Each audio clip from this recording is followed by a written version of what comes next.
أعوذ بالله من الشيطان الرجيم. بسم الله الرحمن الرحيم. كذلك أرسلنا في أمة قد خلت من قبلها لتتلو عليهم الذي أوحينا إليك وهم يكفرون بالرحمن. صدق الله العظيم.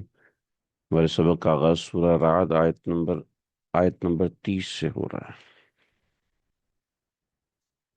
پیچھے ذکر ہو گیا جن لوگوں کا بیان ہو رہا تھا، اہل کفر اور اہل ایمان، اور اہل ایمان کے متعلق جو چیزیں تھیں اور ان کی جزا اور ان کی سزا کے بارے میں معاملات ہوئے، وہ ایک بات مکمل ہو گئی۔ یہاں میں نے ہیڈنگ بنائی ہے، یہاں پر دلیل وحی نمبر 1۔ دلیل وحی نمبر 1، قرآن مجید چونکہ ایک دلائل کی کتاب ہے تو اس میں دلائل کی مختلف قسمیں اللہ رب العزت نے بیان فرمائی ہیں، اور دلائل کی یہ جو قسم ہے، یہ اس قسم کو دلیل وحی کہتے ہیں۔ پہلے ہم جو پڑھ رہے تھے وہ ہم دلیل عقلی پڑھ رہے تھے، اور یہاں سے ہم نے شروع کیا دلیل وحی۔ اب یہ دلائل قرآن مجید میں مختلف طریقے سے بیان کردہ ہیں، یعنی ایسا نہیں ہے کہ دلیل عقلی ہے تو دلیل عقلی ہی چل رہی ہے، دلیل وحی درمیان میں آ جاتی ہے، پھر دلیل عقلی چلتی ہے۔ 7 دلیل عقلی ہم اوپر پڑھ چکے ہیں قرآن کی آیات کے اندر، اور یہاں پہ جو دلیل شروع ہوئی ہے وہ دلیل وحی ہے، یعنی وحی کے حساب سے اللہ رب العزت نے ایک دلیل بیان فرمائی۔ یہ دلیل بڑی دلچسپ ہے، اور اس میں سمجھایا گیا ہے دلیل وحی کیا ہوتی ہے، اس کو ذرا سمجھیے گا۔ دلیل عقلی تو وہ ہوتی ہے جو ہم نے پیچھے بیان کری کہ لاجیکلی کنکلوژن ہوتے ہیں، ٹھیک ہے، لاجیکل کنکلوژنس کو دلیل عقلی کہتے ہیں، کہ جو عقل سے چیز سمجھ میں آتی ہے، 2 اور 2 4، اب یہ عقل سے سمجھ میں آتے ہیں، 2 اور 2 4، اس کو سمجھنے کے لیے کسی دوسری چیز کی، باہری چیز کی ہمیں ضرورت نہیں ہے۔ ہر انسان جو عقل مند ہے وہ سمجھ سکتا ہے 2 اور 2 4 ہوتے ہیں، مگر ایک چیز ایسی ہے کہ جس کے لیے ہمیں ضرورت ایسی ہوتی ہے کہ فلاں کاروبار آپ نے کیا، اس میں آپ کو ضرور فائدہ ہوگا۔ کیوں؟ بھئی دیکھو، 15 سال سے ایک بندہ اس کاروبار میں ہے اور ماشاءاللہ منافع میں ہے، تو یہ ایک دلیل ہوتی ہے جو کہ گزشتہ لوگوں کی دلیل ہوتی ہے۔ فلاں بندے نے یہ کاروبار کیا، اس کاروبار میں اس کو منافع ہوا۔ فلاں علاقے میں میری بھی دکان ہے، میری 2 نسلیں اس دکان کو چلا رہی ہیں، اور ہم بہت خوشحال ہیں اس علاقے میں دکان لے کر، تم بھی لے لو۔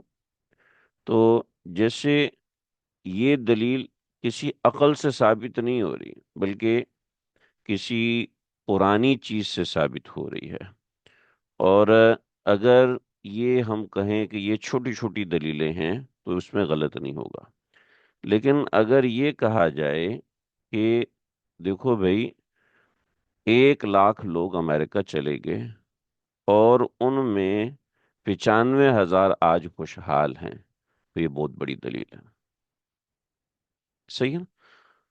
اگر 10 لاکھ لوگ ڈاکٹر بن گئے تو ان کے اندر سے 9 لاکھ لوگ بہت خوشحال ہیں، ٹھیک ہے، تو یہ ایک بڑی دلیل بن جاتی ہے۔ تو اللہ رب العزت نے اس کو گزشتہ امتوں کے ساتھ قیاس فرمایا، جیسے ہم کسی قوم کو دوسری قوم کے ساتھ قیاس کرتے ہیں، یعنی اس کو اس کے اوپر رکھ کر ہم چیک کرتے ہیں کہ آیا یہ اس کے مطابق ہے یا نہیں۔ تو اس اس قسم کی دلیل کو جو اللہ دیگر امتوں کے اوپر اس امت کو رکھ کر پرکھتے ہیں اور نتیجہ نکالتے ہیں، اس دلیل کو دلیل وحی کہتے ہیں۔ چنانچہ آپ آیت کو پڑھیں گے، کذالک ارسلناک فی امت، ایسے ہی ہم نے آپ کو ایک امت میں بھیجا ہے، آپ کو ایک امت میں بھیجا ہے، امتن لفظ ہے، امتن۔ دیکھیے، عربی زبان میں جہاں پر 2 زبر 2 زیر 2 پیش آتے ہیں کسی ورڈ کے اوپر، تو اس ورڈ سے عام چیزیں مراد ہوتی ہیں۔ جیسے اگر ہم عربی میں کراچی لکھیں گے، ٹھیک ہے، تو کراتشیون نہیں لکھ سکتے، کیونکہ ایک خاص لفظ ہے، اس خاص لفظ کے اوپر دو زبر دو زیر دو پیش نہیں آ سکتے۔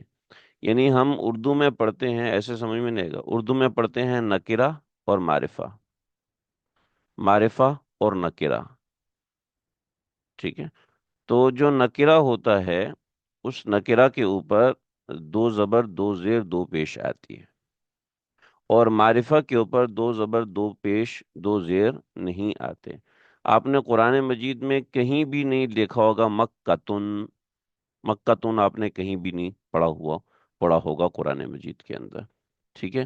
انبیاء کے ناموں میں صرف 6 انبیاء کے نام ہیں قرآن مجید میں جن کے اوپر دو زبر دو زیر دو پیش آتی ہے، وہ کسی وجہ سے آتی ہے۔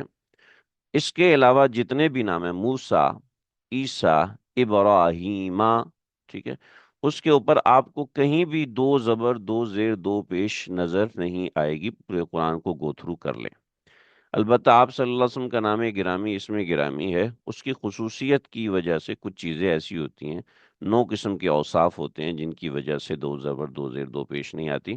تو ما کان محمد ابا احد، آپ کے نام کے اوپر، صلی اللہ علیہ وسلم کے نام کے اوپر دو زبر دو زیر دو پیش آتا ہے، مگر آپ ابراہیم دیکھیں گے کہیں بھی اس کے اوپر آپ کو دو زبر دو زیر دو پیش نظر نہیں آئے گا۔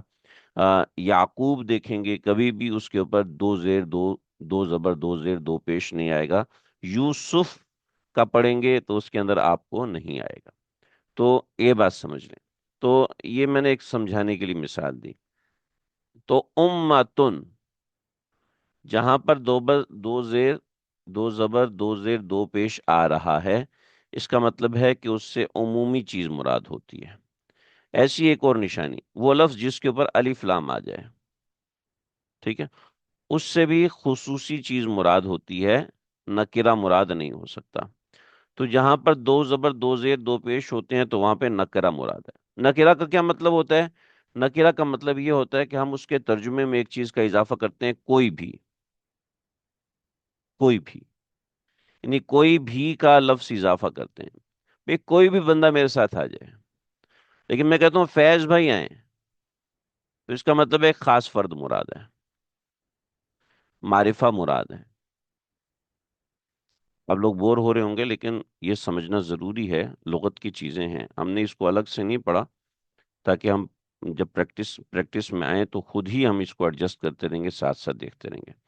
تو وَكَذَلِكَ أَرْسَلْنَاكَ فِي أُمَّةٍ، ایسے ہی ہم نے آپ کو بھیجا فی امتن، امتوں کے اندر، مختلف امتوں کے اندر، ٹھیک ہے، ایک عمومی امت کے اندر، یعنی کسی بھی ایک امت کے اندر، کسی بھی ایک امت کے اندر، یہ معنی ہے، یہ معنی ہے، مگر ہم ترجمہ جب کریں گے تو کذالک ارسلنا کا، ایسے ہی ہم نے آپ کو بھیجا فی امتن، کسی امت کے اندر، کیا فرمایا؟ قد خلت من قبلہا امم، ایسی امتیں پہلے گزر چکی ہیں۔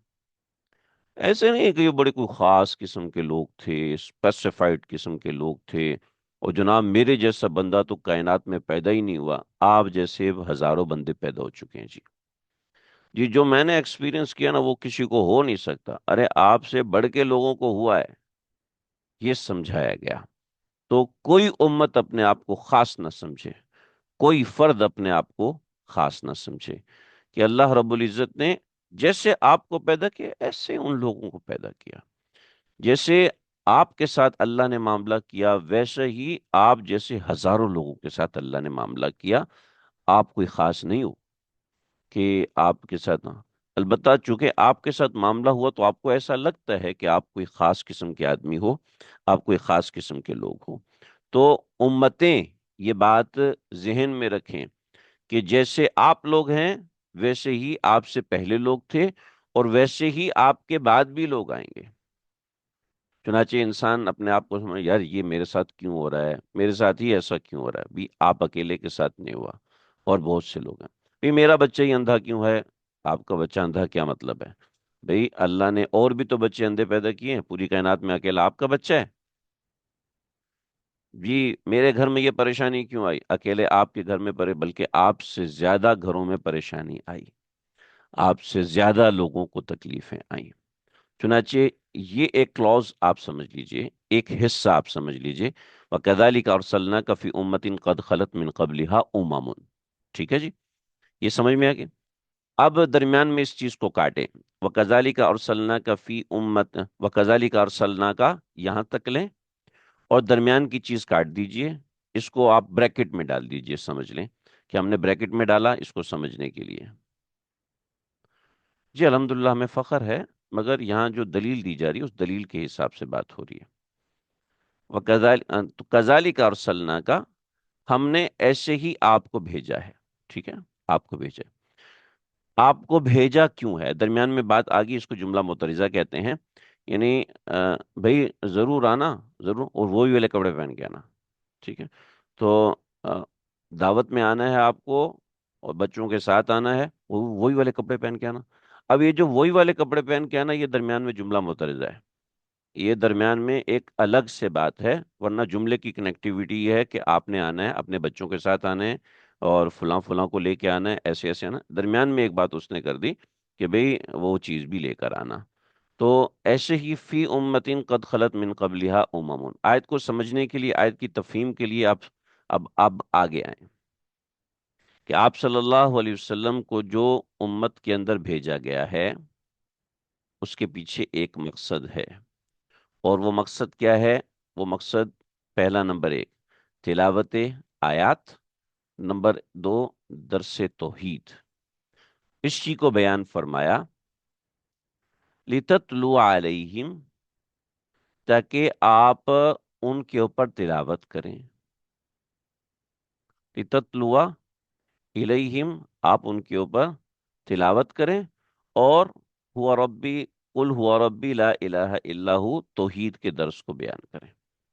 ٹھیک ہے جی، درمیان کی آیت میں چھوڑوں، اس کے اوپر آپ انگلی رکھ کے چیک کر سکتے ہیں، ٹھیک ہے بھائی؟ تو لِتَتْلُوَ عَلَيْهِمْ، تاکہ آپ ان کے اوپر تلاوت کریں آیات کو، یعنی فریضہ رسالت کا نمبر ایک ہے تلاوت آیات، اور دوسرا درس توحید، قل ہوا ربی لا الہ الا ہو، الا الا ہو، ٹھیک ہے؟ تو یہ سمجھ گئے آپ؟ تو یہ دو باتیں ہو گئیں۔ اب اس ترجمے کو آپ دیکھیے، کذالک ارسلناک، ایسے ہی ہم نے آپ کو بھیجا، لِتَتْلُوَ عَلَيْهِمْ، تاکہ آپ ان کے اوپر تلاوت کریں، آپ ان کو پڑھ کر سنائیں، کیا چیز؟ الَّذِي أَوْحَيْنَا إِلَيْكَ، جو آپ کے اوپر ہم نے نازل کیا ہے، وہ آپ ان کو پڑھ کے سنائیں۔ وَهُمْ يَكْفُرُونَ بِالرَّحْمَٰنِ، اور ان کا حال یہ ہے کہ وہ رحمان کا انکار کرتے ہیں۔ تو پیغمبر کو سمجھایا گیا کہ جیسے دیگر امتوں کے اوپر پیغمبر آئے ہیں، ایسے ہی آپ بھی اس امت کے اوپر بھیجے گئے ہیں۔ ان پیغمبروں کا مقصد کیا تھا؟ ان پیغمبروں کے دو مقصد تھے۔ پہلا مقصد تھا تلاوت آیات، آیات باری تعالیٰ، اللہ کی آیات کو پڑھ پڑھ کے سنانا۔ ہمارے سامنے قرآن مجید ہے، ان کے سامنے ان کی کتابیں تھی، اور جن کے سامنے کتابیں نہیں تھی تو ان کو لاجیکل ریزنز تھے ان کے سامنے۔ الذی اوحینا، جو ہم نے نازل کیا، ان پیغمبروں کے ذمے بھی تلاوت آیات تھی، اور ان پیغمبروں کے ذمے بھی درس توحید تھا۔ الحمدللہ علی ذالک، اللہ کا شکر ہے کہ آج اللہ نے ہمیں وہی چیز پڑھنے کی توفیق دی ہے جس کے لیے پیغمبر علیہ الصلوۃ والسلام نازل ہوئے تھے۔ پیغمبر علیہ الصلوۃ والسلام جس مقصد کے لیے نازل ہوئے تھے، اللہ کا شکر ہے اس کا احیاء اللہ رب العزت ہم سے جو ٹوٹا پھوٹا دو چار لفظوں کے ساتھ ہے وہ کروا رہے ہیں۔ اس پہ اللہ کا شکر ادا کریں۔ یہ پہلی بات سمجھ میں آ گئی، لِتَتْلُوَ عَلَيْهِمْ، لِتَتْلُوَ عَلَيْهِمْ، تاکہ آپ ان کو پڑھ کر سنائیں، الذی اوحینا، وہ چیز جو کہ ہم نے آپ کے اوپر نازل کی ہے، وہم یکفرون بالرحمن، اور وہ رحمان کا انکار کرتے ہیں۔ پہلی بات، قل، اور اس کے ساتھ دوسرا آپ یہ بھی کہیے، ہوا، آپ یہ کہیے، ہوا ربی، وہی میرا پروردگار ہے، لا الہ الا ہو، اس کے علاوہ کوئی الہ نہیں ہے، اس کے علاوہ کوئی الہ نہیں۔ آیت کو ذرا سمجھیے گا، اہم چیز ہے، اور پورے قرآن مجید میں اپلائی ہوتی ہے، اس کو ہم نے سمجھنا ہے، پورے قرآن مجید میں اپلائی ہوتی ہے۔ جو معبود ہے، معبود کی بجائے ہم لفظ خالق استعمال کرتے ہیں۔ خالق کے دو ڈیزگنیشن ہیں،